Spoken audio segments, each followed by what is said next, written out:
Okay, we're going to solve a system using Gaussian elimination. So Gaussian elimination just basically uses row echelon form to solve it. Okay, so it's named after Gauss, the inventor of it. Basically, you convert a system into a matrix. You use row echelon form, so not reduced, but just regular row echelon form, and you back substitute. So let's go through that process with this one. First thing we're going to convert this to a matrix. I'll get 4, 8, negative 4, 4. 3, 8, 5, negative 11, negative 2, 1, 12, and negative 17. Okay? Now, there's a lot of things that you can do here with this one, many different options. One thing you can do is if you see something that's, say, all even, just like this one, what you can do is you can divide everything by the same number. In fact, you can divide this thing by, or multiply it by 1/4 or divide it by 4, everybody parties. And that's kind of what I'm going to do first. So I'm going to multiply 1/4 times row 1. So what that does just makes it an easier looking thing. First thing, it gives me a leading entry of 1, which is a good thing. And it reduces everything else, doesn't it?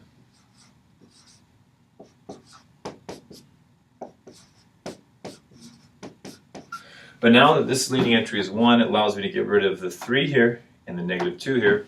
So I'm going to do 2 steps in 1 here. I'm going to multiply negative 3 times row 1 plus row 2, and I'm also going to do 2 times row 1 plus row 3. Okay, now it'll give me a new matrix up here. So my top matrix will be the same. However, my second one, negative 3 times this plus this is 0. Negative 3 times this plus this is 2. Negative 3 times this is 3 plus this is 8. Negative 3 times this plus this is negative 14. Okay. 2 times this plus this is 0. 2 times this plus this is 5. 2 times this plus this is 10. And 2 times this plus this is negative 15. Okay. Well, do you see something else that I can make this simpler? Well, they're all even, and these are all divisible by 5, so I'm going to do 2 things. Multiply 1/4, actually 1/2 times row 2, and 1/5 times row 3. Okay, so I'm going to do that.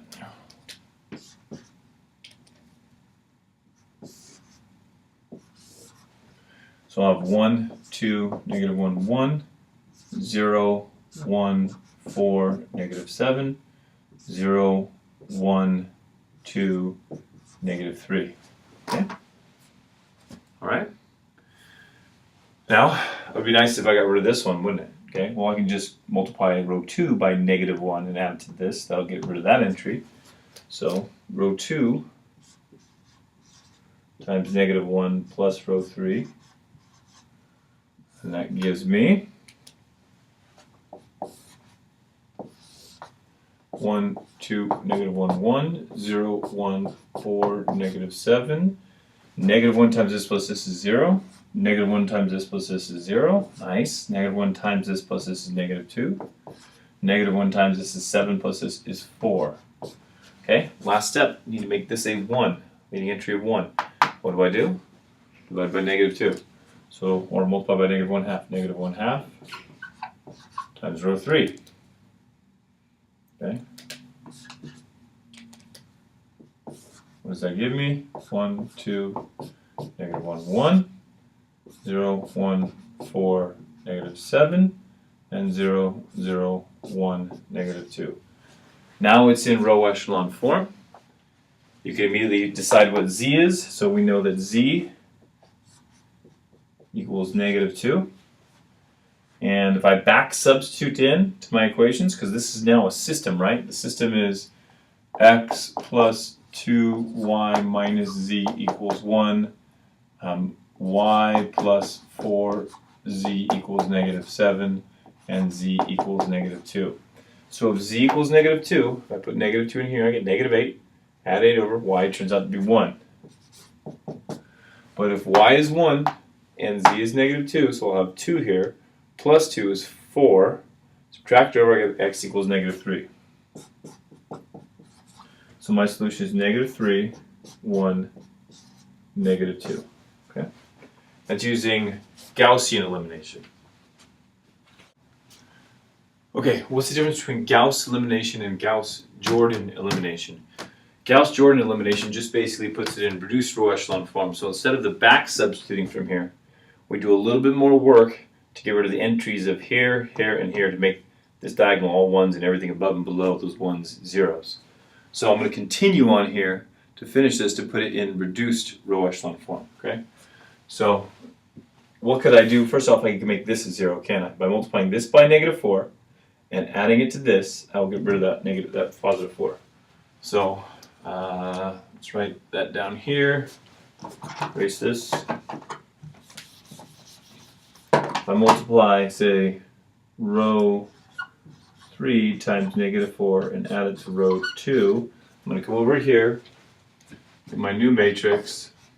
So it'll be 1, 2, -11, and it'll be 0, 0, not -11, 0, 1, 2, -1, 1, 0, 0, 1, -2. Multiply it by -4, add it, I'll get 0. -4 times this plus this is 1. -4 times this plus this is 0. -4 times this is 8 plus this is 1. Good. Okay, now I need to make this a 0. Okay, how do I make this a 0? Well, I can multiply row 2 by -2 and add it to this.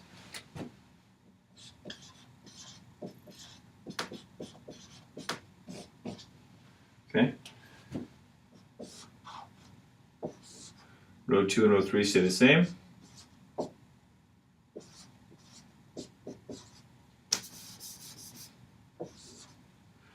Okay, so -2 times this plus this is 1, -2 times this plus this is 0, -2 times this plus times this 0 plus this is -1, -2 times this plus this is -1. Good.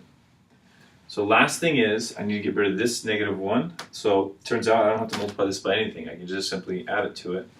So I'll have here, I'll have row 2 plus row 1. And I get this.